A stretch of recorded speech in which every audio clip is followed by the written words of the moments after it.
Hello, my name is Rain. This video is part of a series where I show my process for creating characters based on a wishlist from a character exchange group on DeviantArt. For a more detailed introduction, check out my first video. As always, I read the wishlist the whole way through before anything else. Let's see what it is. The character I'll be drawing today is a soft punk Anthro girl with pastel colors. She's the vocalist in a band with two other members who I included in my reference photos because she's supposed to fit in with them. I'll admit I found this a bit difficult because Fezzik and Rowena look quite different from each other, but I used them as anchor points to keep me from straying too far from the general aesthetic. The wishlist says that this character should have a fluffy tail but not be a canine or feline.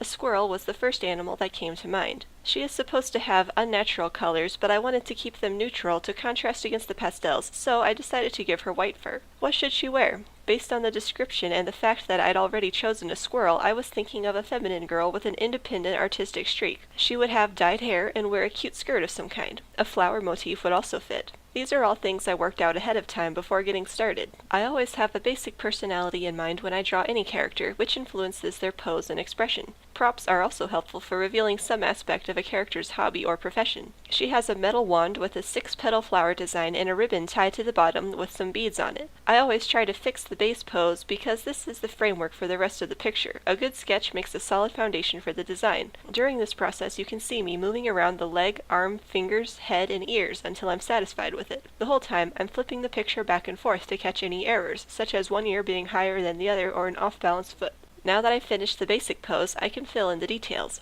I always like to start with the face for some reason.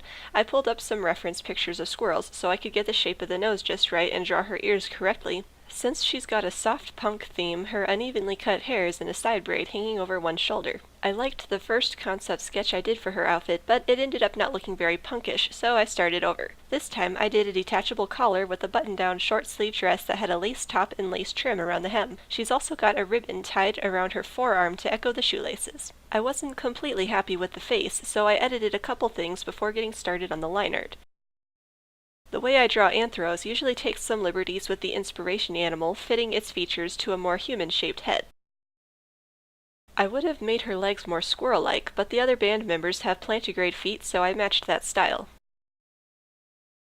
At this point, it's just a matter of capturing all the details from the sketch into a finalized version before I fill in the colors. I was also thinking about her personality as I worked on the lines. From what I've conjectured so far, she is the sort of person who doesn't like to fade into a crowd or fit into a group too much. While she does have a punk theme as the inspiration for her hair and ripped leggings, I think this independent streak makes her not want to conform too much to whatever her bandmates wear or do. She likes to bring her own flair and style wherever she goes. This is just an example of the sort of thing I think about when drawing each character. Lace is fun to draw and easier than you'd think. Repeating the 6-petal flower motif from her wand, I drew the basic shapes and filled in the gaps with little circles. This is a simple way to create a decent lace effect without taking too long. Then I filled in the flowers with solid black to create more contrast. The lace around the hems is also very simple and only took me about 5 minutes to draw.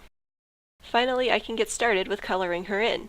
I like starting with the fur because it gives me something to compare all my other colors to. I chose a neutral brass tone for the wand and buttons because it goes nicely with the off-black of her dress. At first I debated on whether or not she should be albino, but I decided to make her a regular white squirrel with gray markings and brown eyes. It was harder to decide on the accent colors. I knew blue should be in there, but what shade and where? I colored all the ribbons blue and eventually changed the colors of the beads. Her hair now has some pink streaks, and I colored her leggings a gradient purple. At first I made the flower pattern blue, but then I recolored it, which I think looks a lot better. More indecision made me second-guess the colors again, but I settled on white for the beads on the wand. I almost thought I was done, but while looking at the finished product, I thought her wrist was too bare, so I added an arrow tattoo.